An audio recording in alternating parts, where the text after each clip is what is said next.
प्रभु राम देव भगवान अल्लाह खुदा ईश आदि नाम एक ही शक्ति के हैं। वो कैसा है, कहां है, कैसे मिलता है, किसने देखा है? ये प्रश्नवाचक चिन्ह पूर्ण रूप से हटाने के लिए अवश्य सुनिए जगत गुरु तत्वदर्शी संत रामपाल जी महाराज के अमृत वचन, सर्व पवित्र धर्मों के पवित्र शास्त्रों के आधार पर। अब बेटा अमेरिका में और माता पिता यहाँ हिंदुस्तान में, और दोनों का रोग हो गया। वो पड़ोसी ठाए अंडे उसने, और बेटा वहां बैठा अमेरिका में। वो मर लिए, तीसरे दिन वापस आया, मरे पास से भी तीसरे दिन आया। चाट ले उस बेटे ने, बता के सारा दे दिया बेटे ने। अपने कर्म साथ देंगे, भगवान साथ देगा। एक त्रिलोचन नाम के भगत थे, संतान नहीं थी, भक्ति करते थे। पत्नी का देहांत हो चुका था, वृद्धावस्था में अकेला रह गया था। एक नौकर रखा हुआ था, सेवादार उसने। तो वो सेवादार कहने लगा, मेरे घर पे ऐसी ऐसी घटना घट गई महाराज जी, मैंने जाना पड़ेगा। वो बोला, जा बेटा, देखी जाएगी, दुखी सुखी होकर मैं अपना थोड़ा बहुत टहलूं करूंगा अपना कार्य। वो सेवादार चला गया, पीछे तो भक्त बीमार हो गया, दस्त लग गए। अब वो सीमा से निकला होगा, तभी भगवान उस सेवक का रूप बना के उस भक्त के घर पे आ गया। उसने पूछा, क्या बात होगी बेटा, कैसे वापस आ गए तुम? कि महाराज जी मेरा मन नहीं माना, आप न छोड़ के जाऊं, आप तो वृद्ध हो, बीमार से हो, कुछ अस्वस्थ भी चल रहे हो, कुछ दिन के बाद चला जाऊंगा जब आप स्वस्थ हो जाओ। तो उसने कहा, धन्य है बेटा आपको, आपने ऐसी सोच रखी। अब उसकी टट्टी के उठा कर वहां से बाहर डाल के आए भगवान उस सेवक के रूप में, और 1 महीना तक उनकी सेवा करी।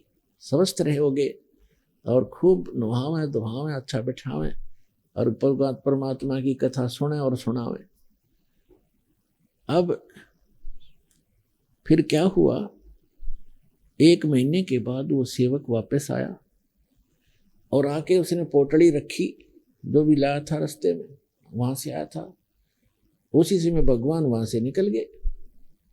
तब उसने आकर कहा कि महाराज जी ऐसे ऐसे मेरी माँ ने ये दिया है, मेरी माँ ने ये कहा है, आपको ऐसे ऐसे कहा है, और महाराज जी मैं थोड़ा सा समय ज़्यादा लग गया, मुझे क्षमा कीजिए, मैं 15-20 दिन की कह के गया था, महीना लग गया महाराज, मुझे माफ़ करना है। अब वो महात्मा उसके मुंह तरफ देखा, भगत उसके मुख की तरफ देख रहा है। बात क्या बोल रहे हो आप क्या कह रहे हो? ये पोटली कहाँ से ले आए, ये सामान कहाँ से लाए हो, ये क्या? उसने बताया, जी मैं घर से आया हूँ अपने वहां से। अब वो समझ में पा रहा, काफी देर में समझ में आई वृद्ध का, अरे तू अपने घर से आया है? कि हाँ जी मैं तो आज आया हूँ, उस दिन का गया हुआ। उसका तो रोम रोम खड़ा हो गया, रोआ बुरी तरह।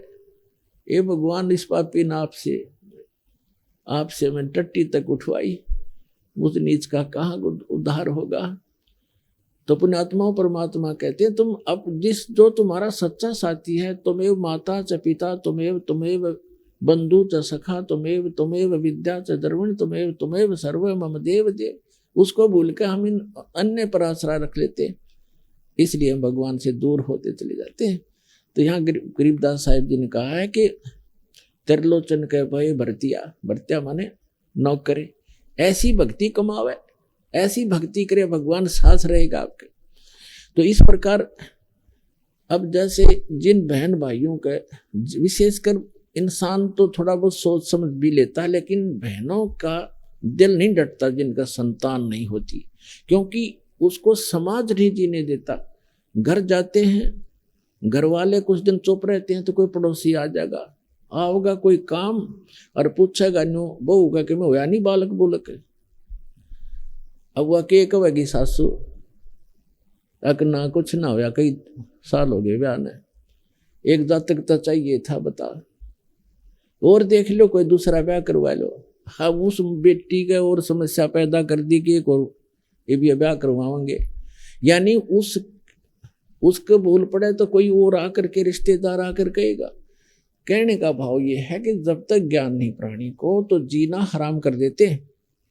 आदमी तो बाहर रहता है, कभी कभी सुनता है ये बातें, टाल जाता है, मन समझा लेता है, लेकिन उस बहन के बस की बात नहीं।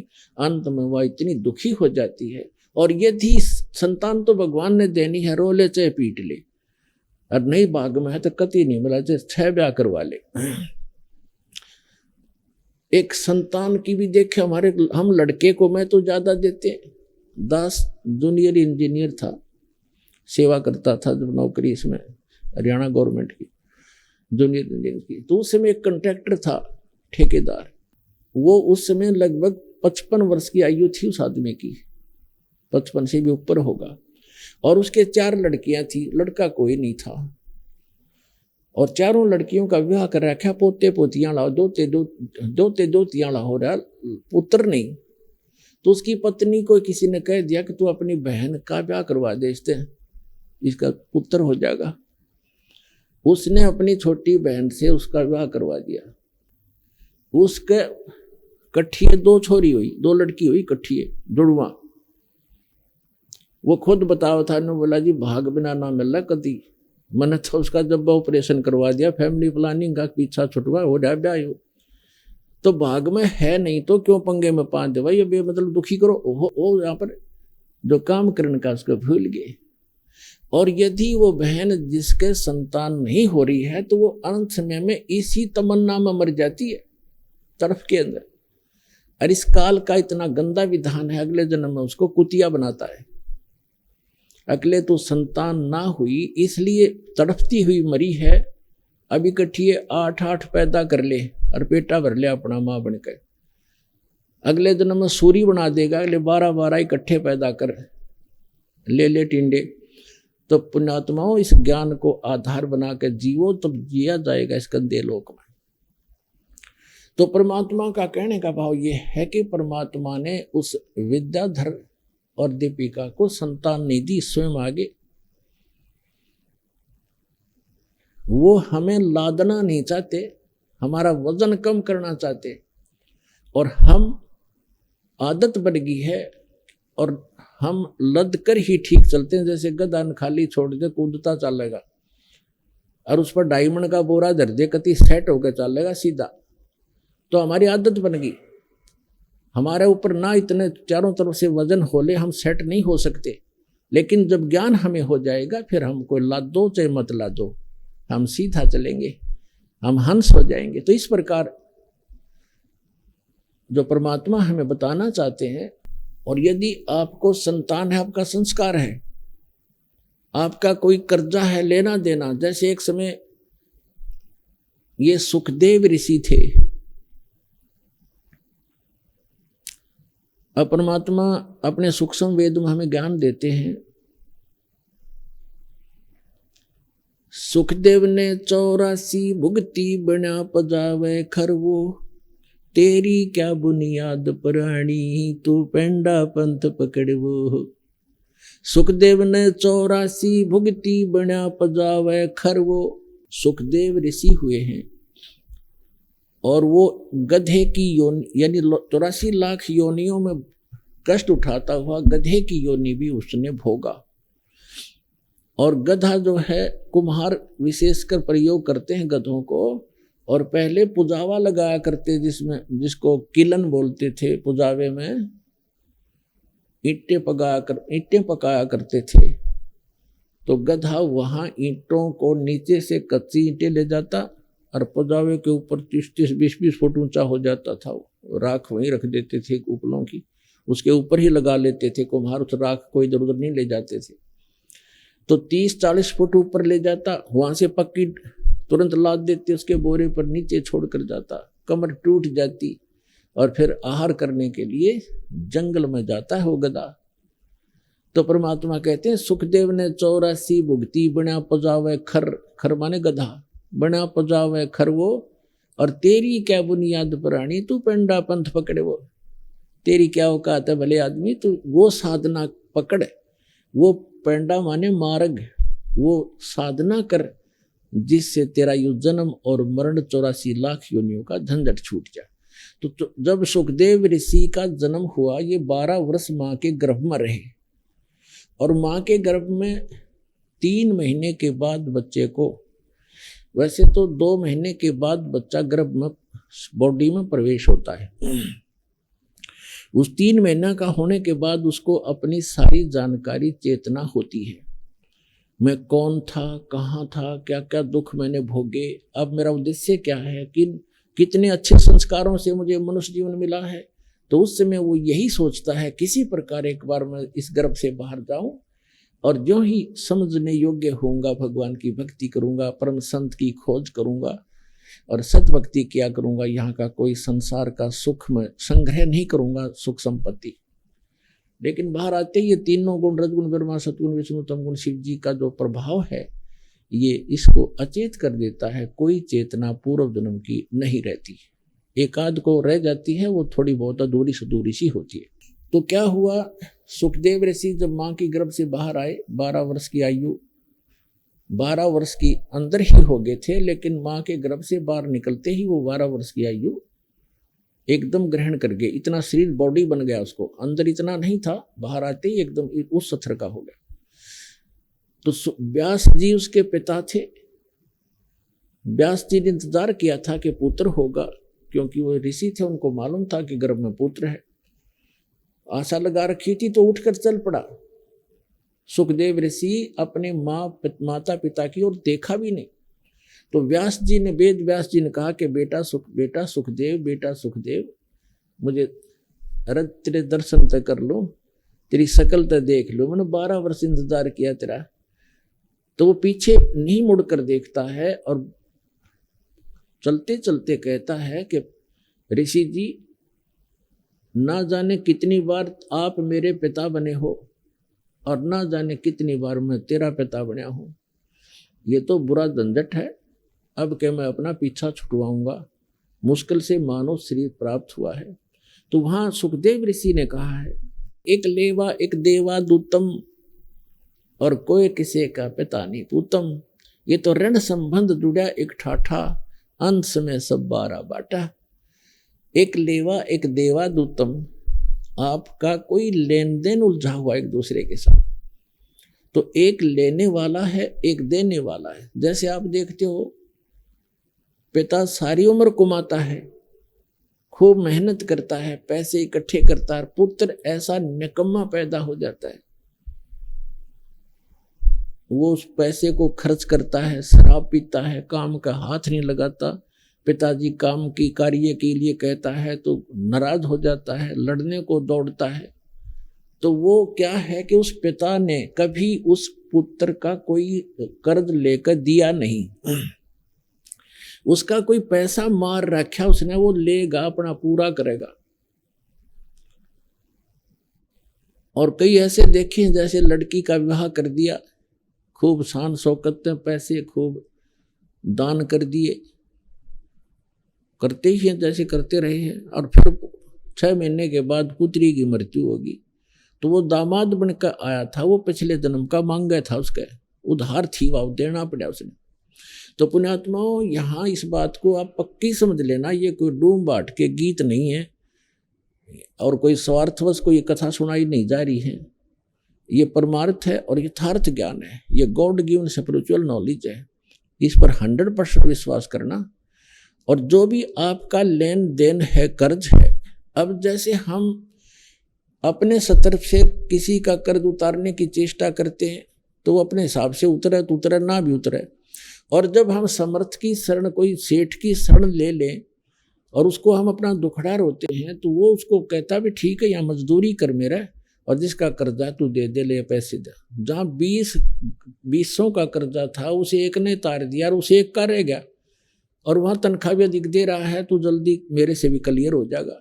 तो हम इस परमपिता की शरण में आने के बाद आपका लेन देन जो भी है वो आपका शीघ्र सुलट जाएगा। अब जैसे आजकल पॉलिसी चल रही है, बहुत से राज्यों में सब्सिडी दे देते हैं 80%, 40-60%।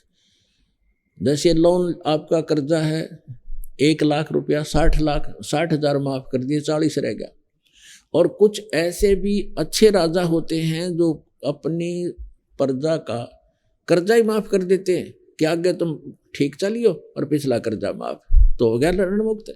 तो इसी प्रकार ये समर्थ परमात्मा कबीर जी आपके पिछले जो लेन देन सबको माफ कर देगा, और आपके जो पुत्र पुत्री आए हैं, पिता बनकर आए हैं, पत्नी बनकर आए हैं, बेटा बेटी बनकर आए हैं, उनके संस्कारों के जो कर्जे हैं वो मालिक माफ करके कैंसिल कर देगा, और उनको भी धनी करेगा भक्ति का, उनका भी पूरा अकाउंट कर देगा और आपको बहुत आसानी से छुड़वा देगा। तो यहाँ परमात्मा कहते हैं एक लेवा एक देवा दूतम, और कोई किसी का पिता नहीं पूतम, ये ऋण संबंध जुड़ा एक ठाठा, अंत में सब 12 बाटा।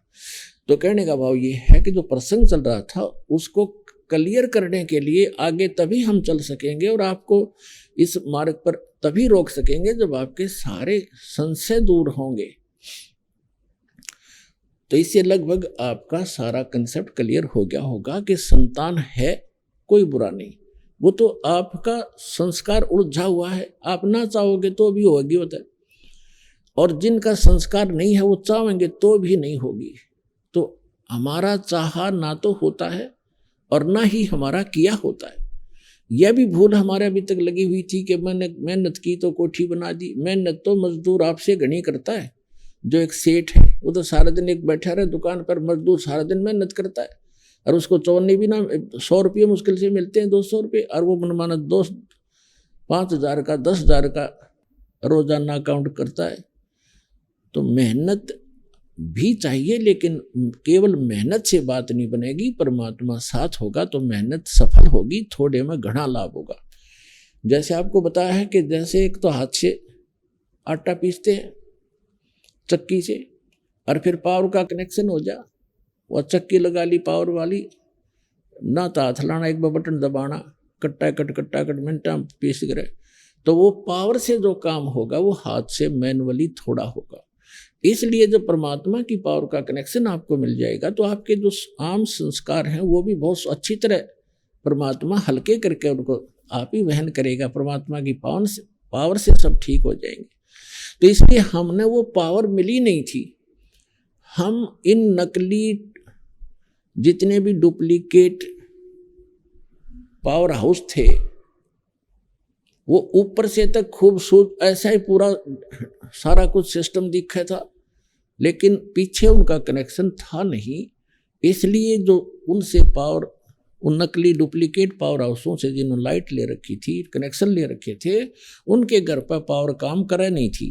तो ये जितने भी नकली पंथ हैं, संत हैं, ये सभी डुप्लीकेट हैं, इनके पास पीछे कनेक्शन नहीं है। उदाहरण के तौर पर जैसे ये राधा स्वामी पंथ आगरा से चला है, उसी से ब्यास में, उसी से धन धन सतगुरु सच्चा सौदा सिरसा में, उसी से जय गुरुदेव पंथ, उसी से जनोद के अंदर एक भिवानी वाला ताराचंद पंथ, उसी से ये ठाकुर जी महाराज, ये सारे उसी से चले हैं। और शिवदयाल जी का कोई गुरु नहीं था, यानी शिवदयाल जी को ये ट्रांसफर वो मान रहे थे पावर हाउस, और उस पावर हाउस का आगे कनेक्शन चाहिए थर्मल प्लांट से।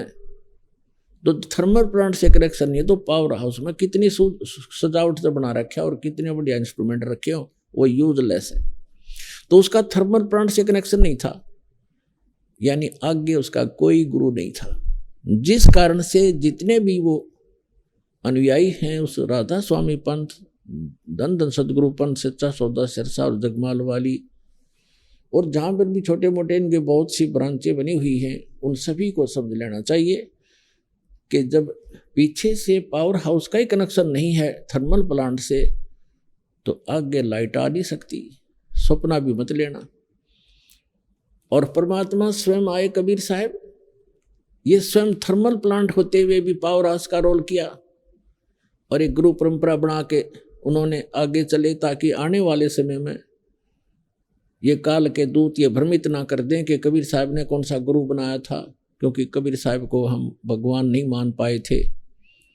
अब भगवान तो है ही हैं, लेकिन वो मर्यादा, सबसे मर्यादा पुरुषोत्तम है, ये सबसे श्रेष्ठ भगवान है जो सबसे ज़्यादा मर्यादा रखने वाले हैं, और मर्यादा से सब काम हो यहाँ पर होते हैं, कार्य होते हैं। तो कहने का भाव ये है दास का कि जिसमें आपको इस कबीर परमात्मा का ये कनेक्शन मिल जाएगा, आपको यहाँ से उपदेश दीक्षा मिल जाएगी। उसके बाद पुण्यात्माओं आप देखना, आप सोच भी नहीं सकोगे कि सचमुच हम सुना करते भगवान ऐसा करता है ऐसा करता है। आप डेली देखा करोगे, अरे आप किसी को बताओगे आपका यकीन नहीं होगा उसको, अगर झूठ बोला सारी, और आप सारी सच्ची कह भी नहीं पाओगे बताने वाले को, कहीं नो सोचा मूर्ख से। आपको इतना सुख देगा यो कबीर भगवान, ये सत्कर्म मान। अब आपको इस परमात्मा का लाभ शीघ्र से नहीं मिल पा रहा। कुछ एक तो ऐसे होते हैं नाम लेकर जाते हैं, दूसरे या तीसरी बार आकर बताते हैं जी मुझे ऐसा लाभ हो गया, ऐसा सुख हो गया, और दूसरे भक्त अभी लग रहे हैं वो उनको राहत नहीं मिल पा रही। इसके दो कारण होते हैं। एक तो कारण ये होता है, परमात्मा कहते हैं धीरे धीरे रे मना, धीरे सब कुछ होवे, माली सींचे सो घड़ा, ऋतु आए फल होवे। धीरे धीरे रे मना, और धीरे सब कुछ हो, माली सींचे सो घड़ा, और समय आने पर फल हो। जैसे एक आम का पेड़ लगाया किसी माली, जैसे पौधे लगाते थे बाग में, उसी से आपको समझाना चाहते हैं परमेश्वर कबीर जी कि हे मन, अब धीरे धीरे सारे काम होंगे।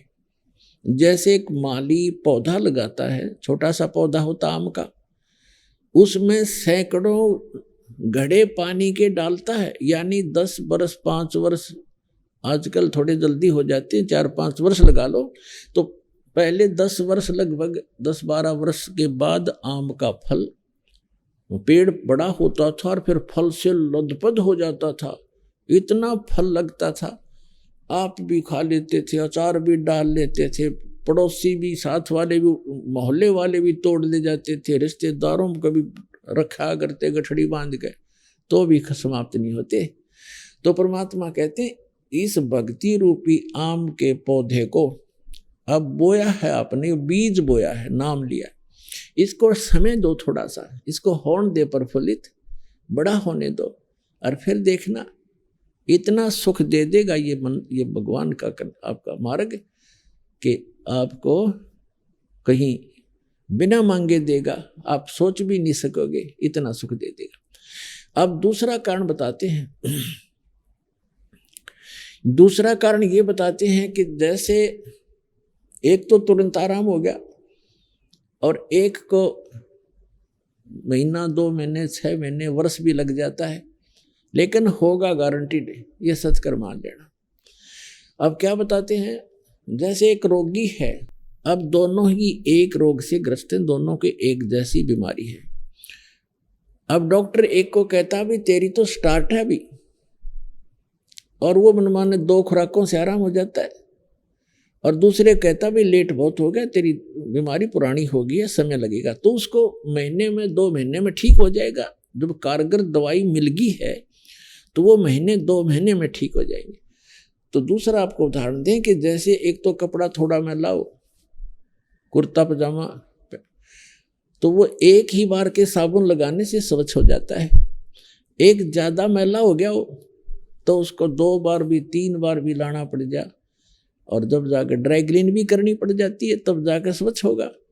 तो हमने युगों युगों से अपने अंतःकरण को मैला मलिन कर रखा है, इसमें बहुत से संस्कार जमा हैं जो वहीं से अंकुरित होते हैं, और फिर ही भगवान की भक्ति मिली है। आपको ये साबुन और तेल मिला है सत साधना का, अब शुरुआत करे रहो। किसी का तो एक ही बार में ठीक हो जाएगा, किसी का फिर कुछ समय के उपरांत होगा अवश्य। और तीसरा कारण ये है कि क्या बताते हैं, सतगुरु के दरबार में कमी कहे की ना, हंसा मौज नहीं पावता तेरी चूक चाकरी माँ। इस सच्चे दरबार में, इस कबीर परमेश्वर के दरबार में, परमात्मा की शरण में किसी भी चीज की कमी नहीं। इस कबीर परमात्मा के शब्दकोश में, डिक्शनरी में इम्पॉसिबल वर्ड नहीं है, ये वो समर्थ परमात्मा है। कहते मासा घटे ना तिल बधे विद ना लिखे जो लेख, और सच्चा सतगुरु मेट कर ऊपर मारे बेख। अब आपके जो भाग्य में, प्रारब्ध में, किस्मत में जो लिखा है उसको कोई नहीं समाप्त कर सकता, आपको भोगना ही पड़ेगा। कौन नहीं कर सकता? जैसे श्री ब्रह्मा जी, श्री विष्णु, श्री शिव जी और ये ब्रह्म जिसको सरपुरुष कहते हैं और परब्रह्म अक्षर पुरुष, ये भी आपके प्रारब्ध की, आपके लिखी किस्मत को मिटा नहीं सकता, प्रारब्ध को समाप्त नहीं कर सकता। सुख है तो सुख मिलेगा, दुख है तो दुख मिलेगा, और जैसे आप पुण्य पाप कर रहे हैं वो अलग से संग्रहित होते चले जाएंगे आपके। जैसा कर्म करोगे वैसा ही मिलेगा। और परम अक्षर ब्रह्म सत्य पुरुष कबीर भगवान की शरण में जब आप आ जाओगे, आपके इस पाप कर्मों का नाश कर दिया जाएगा और शुभ शुभ शेष रह जाएंगे और आगे शुभ प्रारंभ हो जाएंगे। अब जैसे पहले किसान को ये औषधि प्राप्त नहीं थी, अब औषधि का एक खोज हो गई है, डिस्कवरी हो गई है कि ऐसी औषधि डाल दी जाती है फसल में जो घास को खत्म कर देती है, पौधा सुरक्षित रह जाता है। तो वो औषधि विद्यमान तो थी, वो गुण तो, वो मटेरियल तो सारे ही पदार्थ थे, लेकिन वो बनाने वाला नहीं था। अब वो बनाने वाला मिल गया, वो बना ली। तो इसी प्रकार परमेश्वर कबीर जी ने ये जड़ी बहुत पहले बनाकर रखी हुई थी और हमारे कबीरपंथी भी इसको नहीं समझ सके, जिस कारण से हम अभी तक वही कर्म फल ही भोगते रहे। तो अब दास को दे दी वह औषधि जो आपके पापों का नाश कर सकती है आपके, क्योंकि दुख पाप से होता है। अब जो कष्ट आते हैं वो पाप के कारण आते हैं, और पाप नाशी हो गया इस भक्ति से, फिर कष्ट कहाँ से आएंगे?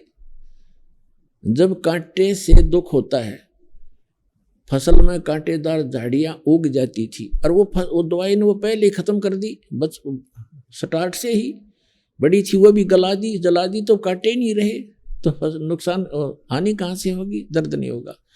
इसी प्रकार पुण्यात्माओं, इस समर्थ की शरण में आने से कहते हैं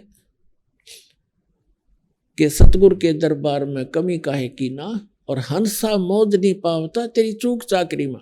अब कहने का भाव यह है कि यदि आपको लाभ नहीं हो रहा तो आपकी कोई मर्यादा में भंग है, या आपकी श्रद्धा ठीक नहीं बनी, आपकी चाकरी में चूक है, आपकी श्रद्धा या सेवा भक्ति में कोई त्रुटि बनी है। विचार कीजिए, जैसे एक ही खंभे से, एक ही ट्रांसफार्मर से और 10, 20, 50 घरों को, परिवारों को कनेक्शन मिला हुआ है। अन्य के पंखे चल रहे हैं, मोटर चल रही हैं, कूलर चल रहे हैं, और एक का नहीं चल रहा है, तो उसका कोई कनेक्शन लूज हो लिया या कट चुका है किसी कारणों से, उसकी वेरीफाई करो क्यों, किस कारण से कनेक्शन कटा, हमारे घर ये पावर क्यों नहीं आई। और पावर भी पहुंची हुई है तो आपके कोई पंखे या कूलर में डिफेक्ट है, आपकी फिटिंग में डिफेक्ट है, उसको ठीक कराइए। तो इसी प्रकार इस परमात्मा से उपदेश दीक्षा लेने के बाद आप जी मर्यादा जरूर अवश्य निभाएं।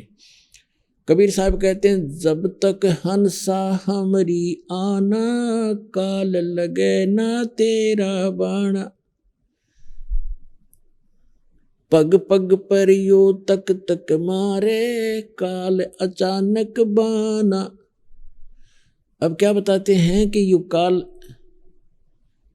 पग पग पर अचानक दुर्घटना कर देता है, कोई हानि कर देता है, जब इसका संस्कार हानि का होता है।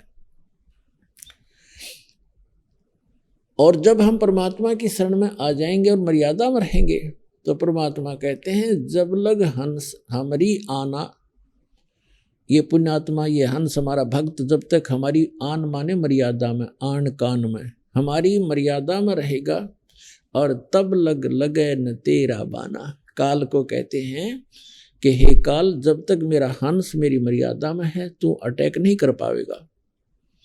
तो हमने मर्यादा को बहुत महत्व देना पड़ेगा। अब परमात्मा क्या बताते हैं कि जैसे ये मर्यादा आपकी इतनी कंपलसरी है, जो दास आपको नियम बताता है,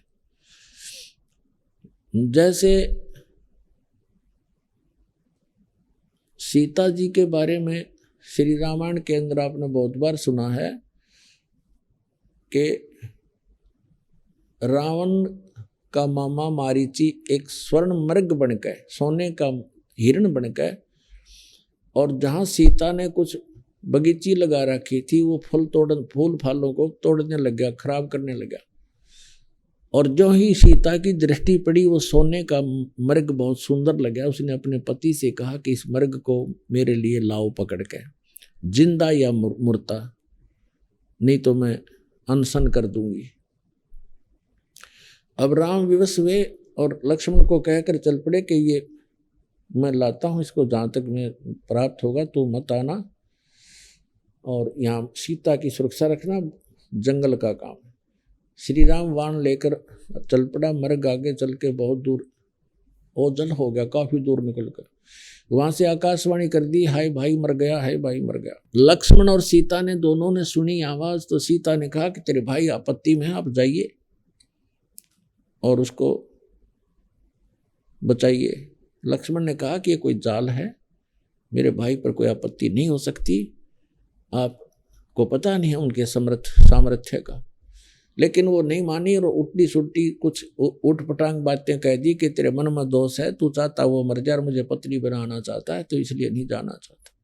इससे दुखी होकर वो सूरवीर कहने लगा कि माता ठीक है, आज तक ये मन में दोष भी नहीं था, पर आपने गलत बात बोल दी।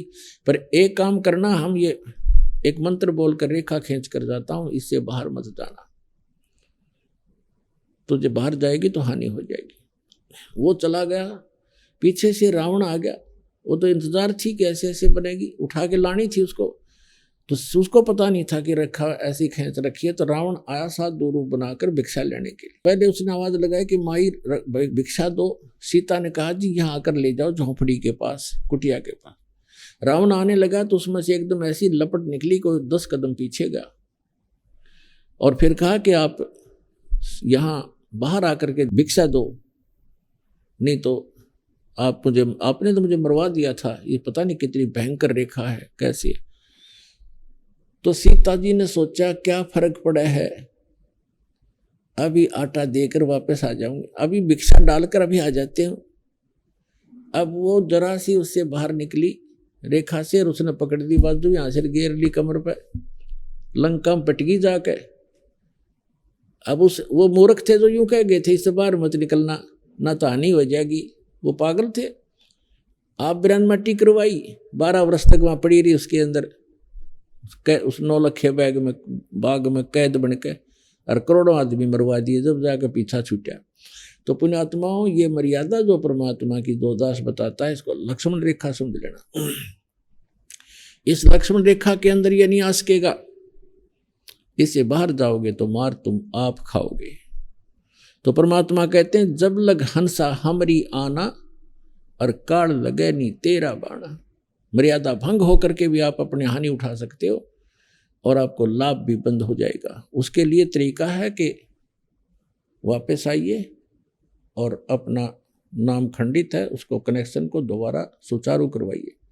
भविष्य में बहुत सावधानी बरतिएगा। देखो जैसे कई भक्त नाम ले गए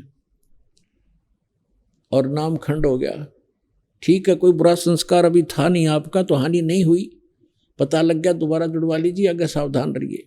और कई भक्त ऐसे हैं दीक्षा ले गए, नाम खंडित हो गया, उधर से कोई संस्कार ऐसा खराब आ गया, नाम खंडित हो गया। यहाँ से आप सोच रहे हो दुनिया आप व्यक्ति तो समझता है कि नाम लेकर आया था ये, इसको देखो ये हानि होगी, लेकिन उनको ये नहीं पता और स्वयं को भी नहीं पता कि ये लक्ष्मण रेखा लांघ चुका है, इसलिए इसको हानि हुई है, अन्यथा हो ही नहीं सकती, नहीं तो भगवान का विधान फेल हो जाएगा। तो इसलिए आपने यह सावधानी बरतनी पड़ेगी। अब क्या बताते हैं परमात्मा, 100 वर्ष सतगुरु की पूजा, 100 वर्ष सतगुरु की पूजा, एक दिन आन उपासी, वो अपराधी आत्मा पड़े काल की फांसी। 100 वर्ष तो सतगुरु की पूजा, 100 वर्ष तक सतगुरु यानी गुरु जी के अनुसार साधना करता रहे, और एक दिन आन उपासना कर ली, आन शास्त्र विधि को त्याग कर जो मनमाना आचरण वो कर लिया जो पहले करते थे आप, तो कहते हैं वो अपराधी आत्मा फिर पड़े काल की फांसी। अब क्या होगा, कैसा बुरा बनेगा आपके साथ। जैसे आप जी ने दीक्षा ले ली 1 वर्ष 2 वर्ष 4 वर्ष आपने साधना कर ली और फिर कोई ऐसी बात आ गई, आपका नाम खंडित हो गया, लोक लाज में आके आपने नाम खंडित कर दिया और आन उपासना शुरू कर दी और ये पूजाएं छोड़ दी, तो फिर आपके साथ क्या बनेगी कि आपको फिर भी लाभ हो रहे होंगे। आप इस नाम को त्याग दोगे, साधना भी बंद कर दोगे। नाम खंडित हो गया तो साधना ये करते भी रहना कोई लाभ नहीं होगा। जैसे कनेक्शन कट गया और बटन दबाते रहो, स्विच ऑन करते रहो, सारे पंखियों के भी, कूलर के भी, मोटर के भी, आपको भ्रम है कि लाइट चलेंगे नहीं। वो पहले तो आपने जब नाम त्याग दिया, कनेक्शन कट गया, ऑटोमेटिक है भगवान का मार्ग, इसमें किसी की सिफारिश की आवश्यकता नहीं।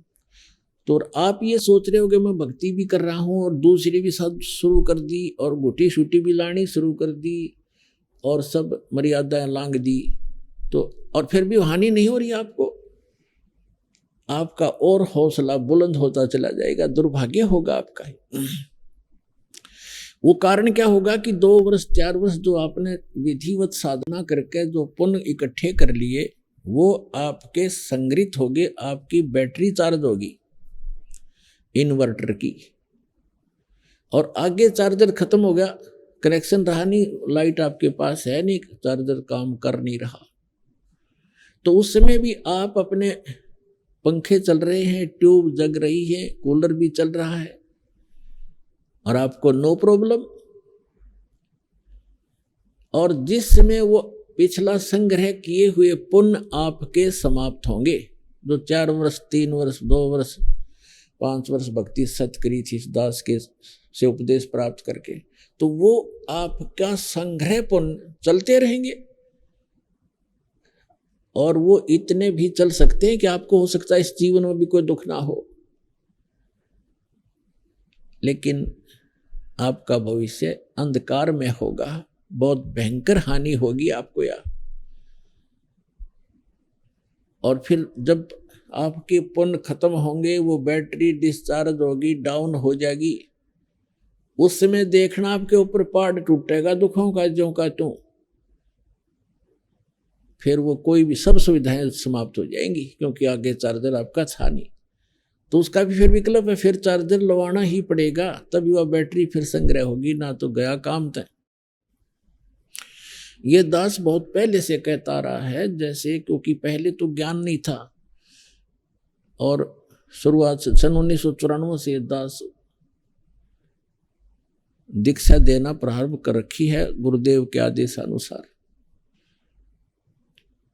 और ये 2001 के आसपास 2001 को इस दास के को प्रेरणा हुई कि ये जो ज्ञान कबीर भगवान ने हमें दे रखा है सूक्ष्म वेद में, उससे तो दास पूरा परिपूर्ण था, आधारित था, उसी को लेकर आगे चल रहा था, वही गुरुदेव ने हमें बताया था।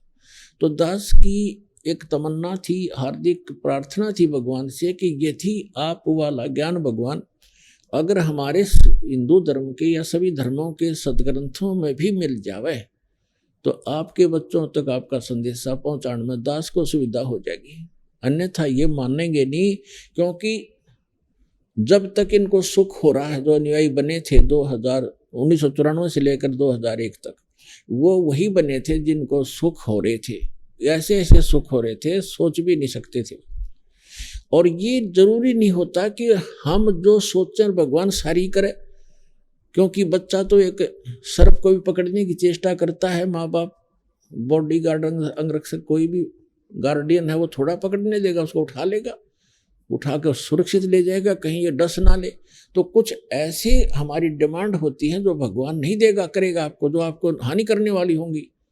जैसे मान ले किसी ने कोई बिजनेस शुरू करना है और आपकी पूरी टारगेट बन गया, ये करूँगा, और भगवान आपको सहयोग नहीं दे पा रहा है, तो समझ जाना चाहिए कि इसमें आपको हानि होगी आगे चल के, और आप उसी से विमुख हो जाते हैं, मैंने ये काम किया, मेरा कोई फल उसको सफल नहीं हुआ, वो सफल होने में आगे तुझे ज़्यादा हानि हो जानी थी, इसलिए ना होने दिया उसने, तो वो छोड़ जाएगा नाम को। तो कहने का भाव ये था, ऐसे बहुत से चले गए जिनको 6 सुख दिया, और एक जिसने वो चाह रहा था और भगवान नहीं चाह रहा था उसको देना, वो नहीं दिया, तो वो 6 सुख बोल के उस एक दुख को लेकर चला गया। लेकिन 1 वर्ष 2 वर्ष 4 वर्ष जो उसने भक्ति की, दान किया, सेवा की, पाठ करवाया, वो तो संग्रहित हो गए। उसके बाद वो वहां से जाने के बाद वो काम तो चले, चाहे उसका हुआ ना हुआ, पर और ठीक होते रहे। तो उसका दुर्भाग्य था, उसको ये महसूस नहीं हुआ कि तेरा कनेक्शन कट गया और ये पुण्य जो संग्रह तू कर लिया, ये 1 वर्ष 2 वर्ष 4 वर्ष 10 वर्ष भी चल सकते हैं, लेकिन आगे क्या बनेगा ये ज्ञान नहीं था। अब ये दास देख रहा है जो 10-10 वर्ष 15-15 12-12 वर्ष हो गए, नाम त्याग गए, जो 2-2 वर्ष 3-3 वर्ष 4-4 वर्ष साधना करके छोड़ गए, अब आ रहे हैं लुटपिट के दोबारा रोते हुए कि वही दुख फिर शुरू हो गए। और मैं प्रतिदिन कहा करता सत्संग में कि ऐसे दुख आवेंगे ये जो चले गए यहाँ से, अब रोते हुए आ रहे हैं, उनको वही दुख फिर प्रारंभ हो गए। तो पुण्यात्माओं, ये ज्ञान का होना प्रथम है। जैसे श्रीमद् भगवत गीता अध्याय नंबर 4 के श्लोक नंबर 33 में कहा कि अर्जुन, द्रव्य में यज्ञ से ये ज्ञान यज्ञ श्रेष्ठ है। द्रव्य में यज्ञ है, जैसे कहीं कंबल बांट दिए तो धन से धर्म होता है, कहीं पर भंडारा कर दिया कि तो हॉस्पिटल या धर्मशाला बनवा दी। कहते हैं इसकी अपेक्षा पहले तू ज्ञान समझ, ज्ञान यज्ञ श्रेष्ठ है। ज्ञान यज्ञ माने जैसे गीता अध्याय नंबर 4 के श्लोक नंबर 32 में कहा है कि अर्जुन, जो साधनाएं मैंने अभी आपको अध्याय नंबर 4 के श्लोक 25 से लेकर और 30 तक बताई हैं, ये सभी अपने अपने हिसाब से सभी साधनाएं करते हैं और अपनी अपनी साधनाओं को ये सभी पापनाशक जानते हैं।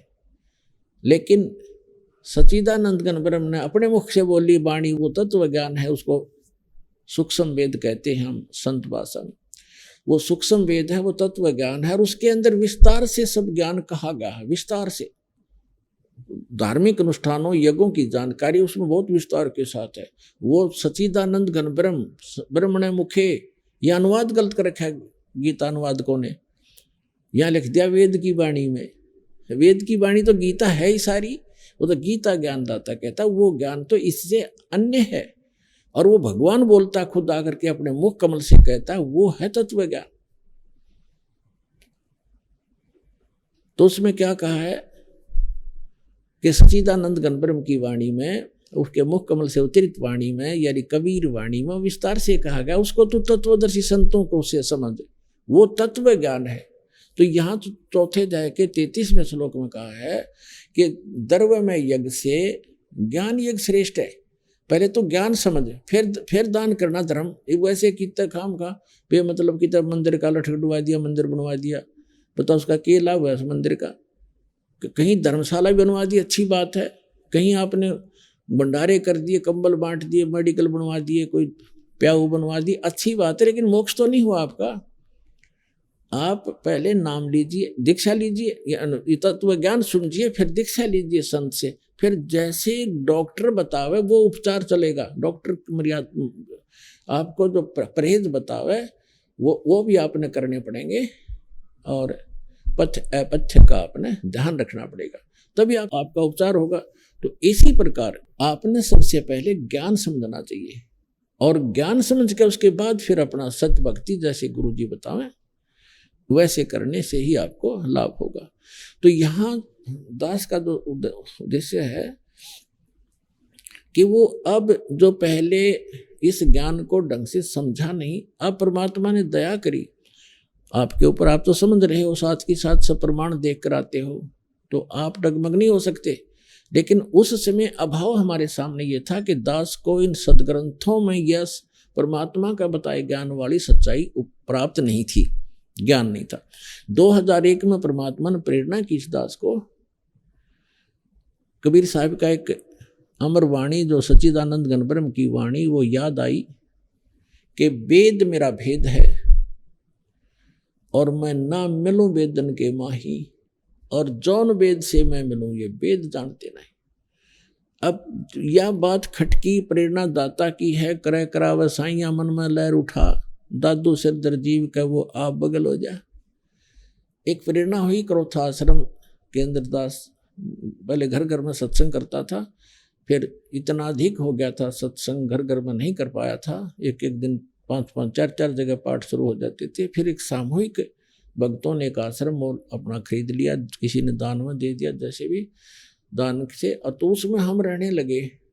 फिर प्रेरणा हुई कि कोई परमात्मा ऐसी दया हो, आपके ज्ञान का कोई और साथ समर्थक मिल जाए, जैसे वेदों में हो, उसके बाद गीता जी में हो, पुराणों में ये प्राप्त हो जावे, तो अपना आपके हिंदू धर्म के कम से कम भक्त मान जाएं आपको।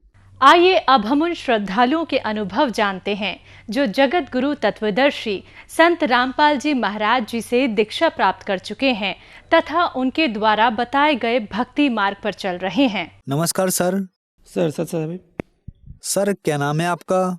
जी मेरा नाम अजय भारती है। अजय जी आप कहाँ से हैं? मैं गुड़ियारी रायपुर छत्तीसगढ़ से हूँ सर। अजय जी संत रामपाल जी महाराज से नाम दीक्षा आपने कब ली? सर मैं संत रामपाल जी महाराज जी से नाम उपदेश 14/10/2019 में लिया है जी। संत रामपाल जी महाराज से नाम दीक्षा लेने से पहले आप क्या भक्ति साधनाएं करते थे? मैं शंकर भगवान मेरा इष्ट देवता था, मैं उसकी पूजा पाठ करता था, नवरात्रि उपवास भी रहता था, 9 दिन उपवास भी रहता था, घर में लड्डू गोपाल भी रखा हुआ था, मैं उसकी भी पूजा पाठ करता था। मतलब सर जी मैं बताऊं क्या कि जैसे माताएं बहनें जैसे भक्ति करते थे, मैं सेम वैसे ही भक्ति करता था। 15-15 दिन में एकादशी उपवास भी रहता था, लेकिन भगत जी मुझे कोई लाभ नहीं हुआ। सबसे बड़ा विडंबना की बात यह है कि मेरी भक्ति बिल्कुल शास्त्र के विपरीत चल रही थी, जिसके कारण मैं नशे में भी बहुत पड़ गया था भगत जी। आज से लगभग 10 साल पहले मेरे यहाँ पिताजी का देहांत हुआ, जिसके बाद मैं काफ़ी नशे में लिप्त हो गया था। इतना नशा करता था भगत जी कि मेरी माता जी और मेरी बहन मुझे ठेके से उठा के लाते थे, जो शराब की भट्टी होता था। मैं जहाँ ड्यूटी जाता था भगत जी, वहाँ के भी मेरे मित्र बंधु लोग भी मुझे घर तक पहुँचाते थे। मैं इतना नशे में लिप्त हो गया था भगत जी, फिर भी मैं पूजा पाठ करता था कि शायद कहीं मुझे शांति मिले, मुझे मोक्ष मिले, लेकिन ऐसा कुछ भी नहीं हुआ। तो फिर आप संत रामपाल जी महाराज की शरण में कैसे आए?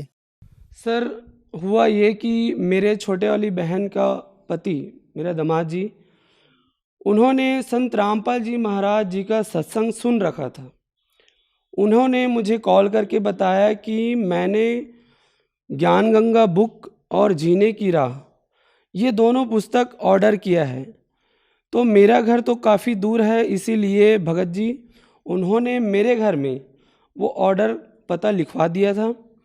तो एक संतोष भगत जी है जिन्होंने वो बुक मेरे घर में लाया। लेकिन भगत जी मैं बुक तो पढ़ता ही नहीं था, रख दिया था। मैं एक बात और बताना भूल गया था कि जिस भी देवी देवता की मैं पूजा पाठ करता था, तो मैंने सुन रखा था कि गुरु बनाना जरूरी है, गुरु बिना तो मोक्ष होता नहीं। तो मैंने गुरु ढूंढा कि कौन से गुरु जो मुझे सच्चा ज्ञान दे सके और सच्ची भक्ति दिला सके और जो मुझे इस पृथ्वी लोक से मोक्ष दिला सके। तो मेरा एक मित्र था जिन्होंने मुझे राय दिया कि आप राधा स्वामी पंथ में जाइए। सर मैं 5 साल तक राधा स्वामी पंथ में जुड़ा रहा, लंगर सेवा भी करता था और उनके बताए हुए भक्ति साधना भी करता था। रात के 3 बजे मैं उठ के उसकी भक्ति करता था, साधना करता था, फिर भी मुझे कोई भी लाभ नहीं हुआ भगत जी। हुआ ये भगत जी कि एक दिन परमात्मा बंदी छोड़ सदगुरु रामपाल जी महाराज ने अंदर से प्रेरणा किया और मैं ज्ञान गंगा बुक जो है उसको पढ़ना चालू किया भगत जी। जैसे मैंने पढ़ना चालू किया तो उसमें 4-5 पेज पढ़ा ही था, जिसमें एक वाणी लिखी थी कि मदिरा पीवे कड़वा पानी और 70 जन्म कुत्ते के जानी। सर मैं अंदर से एकदम हिल गया कि जो नशा करता है वो 70 जन्म तक कुत्ते का जन्म ले दे। ये पढ़ने के बाद सर कोई भी नशा नहीं करेगा। दूसरा मुझे ये पता चला भगत जी कि 3 देव की जो करते भक्ति उनकी कदे ना होवे मुक्ति।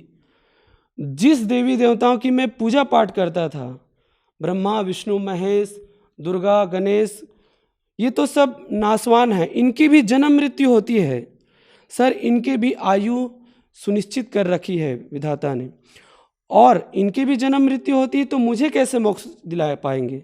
फिर भगत जी मैं ज्ञान गंगा बुक पढ़ने के बाद मुझे लगा कि ज्ञान तो सही है। फिर मैं तो राधा स्वामी पंथ में था भगत जी। तो एक दिन हुआ ये कि मेरे जो दमान जी है और मेरी बहन जो मेरे से पहले परमात्मा बंदी छोड़ सदगुरु रामपाल जी महाराज में जुड़ने से पहले ही वो लोग मालिक के शरण में आ गए थे, बंदी छोड़ सदगुरु रामपाल जी के शरण में। तो अचानक हिसार जाने का मेरे घर में कार्यक्रम बना और मुझे भी उनमें सम्मिलित होने के लिए कहा गया, लेकिन मैं अज्ञानी था, अपने अज्ञानवश मैं मना करता गया कि नहीं, मैं राधा स्वामी पंथ में हूँ तो मैं नहीं जाऊँगा। जिस दिन दूसरे दिन ट्रेन था भगत जी रिजर्वेशन का, उसके रात को मैं 9 बजे अपने जो सर हैं उनको कॉल किया कि लास्ट बार चलो ठीक है, आप लोग इतना प्रेरित कर रहे तो मैं चले जाता हूँ, लेकिन छुट्टी तो मिल नहीं रही है। लेकिन बंदी छोड़ सदगुरु रामपाल जी महाराज अपने शरण में लेने के लिए ही शायद उन्होंने ऐसा दया किया मुझ पे, इस दास के ऊपर, कि मेरी एक फ़ोन लास्ट फ़ोन लगाने पर मेरी छुट्टी अर्जी पास हो गई और मैं 1 हफ्ते के लिए मुझे छुट्टी मिला। मैं वहाँ गया हिसार भिवानी आश्रम संत रामपाल जी महाराज के शरण में। जैसे ही मैं आश्रम के दहलीज को पार करके अंदर गया भगत जी, वहाँ का नज़ारा देख के कि वहाँ जितने भी बहनें थी, माई थी, भाई लोग थे, उनका व्यवहार, सत साहब जी आप यहाँ बैठिए जी, सत साहब जी, वहाँ का आदर सम्मान और भक्ति साधना देख के भगत जी मैं अंदर से इतना गदगद हो गया। मैं रात को भंडारा लेके जैसे सोया, भगत जी सुबह उठते ही संत रामपाल जी महाराज से मैंने नाम उपदेश लिया। सर, संत रामपाल जी महाराज से नाम दीक्षा लेने के बाद आपको क्या लाभ मिले? भगत जी लाभ का मैं आपको बता नहीं सकता, इतने लाभ दिए हैं बंदी छोड़ सदगुरु रामपाल जी महाराज ने। सबसे पहले मुझे लाभ ये मिला कि मुझे आध्यात्मिक लाभ मिला। दूसरा लाभ मुझे भगत जी ये मिला कि मैं नशे में बहुत धूत रहता था, जिसके नाम से मेरे परिवार वाले बहुत परेशान रहते थे। मेरे घर वाले, मेरे पड़ोसी ये बोलते थे कि ये नशे को कभी छोड़ नहीं सकता, लेकिन बंदी छोड़ सदगुरु रामपाल जी महाराज के शरण में आने के बाद, उनकी भक्ति विधि करने के बाद भगत जी मैं नशा तो क्या, जो सामने वाला भी नशा करता है तो उसको भी मना करते हैं कि नशा करना बहुत गलत चीज़ है। दूसरा लाभ मुझे ये हुआ भगत जी कि नशा करने के से मुझे पैसे मेरे पास इकट्ठा होता नहीं था भगत जी, मैं पैसे को बर्बाद कर देता था। और हम लोग 15 साल से रेंट में रहते थे भगत जी। मालिक की दया इतनी हुई कि पैसा इकट्ठा होना भी चालू हुआ और आज के समय में बंदी छोड़ सदगुरु रामपाल जी महाराज के शरण में आने के बाद हमें खुद का घर, मालिक की दया से 40 लाख का हमारा घर बना है भगत जी। तीसरा लाभ हमें ये हुआ सर कि मेरी माता जी को कैंसर हो गया था, स्तन में उनका गाया गया था। एक बात बताना मैं भूल गया भगत जी कि मैं हॉस्पिटल लाइन में वर्क करता हूँ, मैं एक वार्ड बॉय हूँ और 4 साल मैंने कैंसर वार्ड में भी ड्यूटी किया है। तो मुझे पता है भगत जी कि एक कैंसर मरीज को किस तरह से ट्रीट किया जाता है और उसमें 2 प्रकार से ट्रीट होता है भगत जी। पहला तो कीमोथेरेपी होता है, दूसरा रेडियोथेरेपी होता है। इन दोनों थेरेपियों से मरीज की स्थिति इतनी खराब हो जाती है कि क्या बताएं भगत जी। हम लोग डर गए थे कि माता जी का कैंसर बताया गया, डॉक्टर ने कहा कि ऑपरेशन करना पड़ेगा। तो हमने कहा कि ऑपरेशन करने से क्या होगा, तो उन्होंने कहा कि ऑपरेशन करने से शायद जान बच सकती है। लेकिन हमने जैसे जांच कराया भगत जी, तो डॉक्टर ने साफ मना कर दिया कि माता जी का उम्र ज़्यादा हो चुका है, हम लोग ऑपरेशन नहीं करेंगे, ऐसे ही आपको ज़िंदगी भर तक आपकी माँ को दवाई खानी पड़ेगी। भगत जी, चूँकि मैं हॉस्पिटल लाइन में हूँ तो मुझे पता है कि माता जी का जो कैंसर था वो 3rd स्टेज में था। डॉक्टर ने भी स्पष्ट बता दिया था, तो डॉक्टर ने मना कर दिया कि ऑपरेशन नहीं करेंगे, आप जितना दिन तक अपनी माँ को घर में ले जा सकते हो, जितना दिन जिंदा रह सकते हैं उतना दिन रहने उसको घर में रखो। 3rd स्टेज का कैंसर है। तो भगत जी, हमने अपने भगत भाइयों से पूछा तो भगत भाई ने बताया कि परमात्मा बंदी छोड़ सदगुरु रामपाल जी से अरदास लगाई। हमने बंदी छोड़ सदगुरु रामपाल जी महाराज से अरदास लगाई। अरदास में परमात्मा बंदी छोड़ सदगुरु जी का आदेश आया कि बेटा आप ऑपरेशन एक बार करा के देखो, मालिक दया करेंगे। मैं बताऊं क्या सर, जैसे हम लोग परमात्मा का आदेश आया, हम लोग हॉस्पिटल गए और ऑपरेशन कराया। भगत जी, 1 रुपया का भी दवाई माता जी को खाना नहीं पड़ा, और जो डॉक्टर कैंसर है बताते थे वही डॉक्टर के मुख से हमने ये सुना भगत जी कि ये चमत्कार कैसे हो गया, ये तो कैंसर था, वो भी 3रा स्टेज का, तो रिपोर्ट तो निगेटिव आया। भगत जी, बायोप्सी के लिए बॉम्बे भेजा जाता है टुकड़े को, वहाँ से रिपोर्ट आया बिल्कुल निगेटिव आया, तो ये लाभ हुआ भगत जी हमें। और 5वां लाभ भगत जी ये हुआ कि मेरी पत्नी है, उनको बवासीर हो गया था, तो हमने तो जान लिया था कि परमात्मा बंदी छोड़ सदगुरु रामपाल जी से अरदास लगाने मात्र से, उनके आदेश से ही बड़ा बड़ा कैंसर का बाप भी ठीक हो जाएगा, तो ये तो छोटी बीमारी है। हमने अरदास लगाया बंदी छोड़ सदगुरु रामपाल जी महाराज से। परमात्मा बंदी छोड़ सदगुरु देव जी का आदेश आया कि भक्ति करो, सब ठीक हो जाएगा। भगत जी, 1 रुपया का भी दवाई नहीं खाना पड़ा और वो बवासीर जड़ से ख़त्म हो गया। सर, संत रामपाल जी महाराज से नाम दीक्षा लेने के बाद आपको बहुत सारे लाभ मिले। हम आपसे एक बात पूछना चाहेंगे कि आप देवी देवताओं की बहुत ज्यादा पूजा करते थे। संत रामपाल जी महाराज के बारे में यह कहा जाता है कि संत रामपाल जी महाराज देवी देवताओं की पूजा छुड़वाते हैं, क्या ये बात सही है? बिल्कुल गलत बात है भगत जी। जबकि बंदी छोड़ सदगुरु रामपाल जी महाराज सभी देवी देवताओं का शास्त्र के अनुसार भक्ति बताते हैं। जो भी भगवान की हम पूजा पाठ करते हैं उनका भक्ति शास्त्र के अनुसार, वेदों के अनुसार हमें कैसे करना चाहिए, ये परमात्मा बंदी छोड़ सदगुरु रामपाल जी महाराज बताते हैं। इसका उदाहरण ये है भगत जी कि जैसे हम आम का पेड़ लगाते हैं, आम के पेड़ में अगर हम पत्ते में पानी डालेंगे तो हमको फल नहीं मिलेगा, लेकिन बंदी छोड़ सदगुरु रामपाल जी महाराज हमें जड़ में पानी डालने का विधि बताते हैं। मतलब ये है कि हमें शास्त्र के अनुसार जिस भी देवी देवताओं की हमें साधना करना चाहिए वो बताते हैं भगत जी। संत रामपाल जी महाराज से नाम दीक्षा कैसे ली जा सकती है? बंदी छोड़ सदगुरु रामपाल जी महाराज की इतनी दया है भगत जी कि बहुत सारे चैनलों में परमात्मा का बंदी छोड़ सदगुरु रामपाल जी महाराज का सत्संग आता है, जिसमें पीली पट्टी चलती है भगत जी सर जी, और उस नंबर में आप फ़ोन करके आपके आसपास के क्षेत्र में जहाँ भी बंदी छोड़ सदगुरु रामपाल जी महाराज का आश्रम है, नामदान केंद्र है, वहाँ आपका पता लगा के उनसे आप संपर्क कर सकते हैं। मालिक बंदी छोड़ सदगुरु रामपाल जी के दया मेहर से सर जी इस पूरे विश्व में 500 से ज़्यादा नाम दीक्षा केंद्र है, जहाँ आपकी जानकारी मिलेगी, आप वहाँ जाके नाम दीक्षा ले सकते हैं जी। धन्यवाद सर। सत साहिब जी।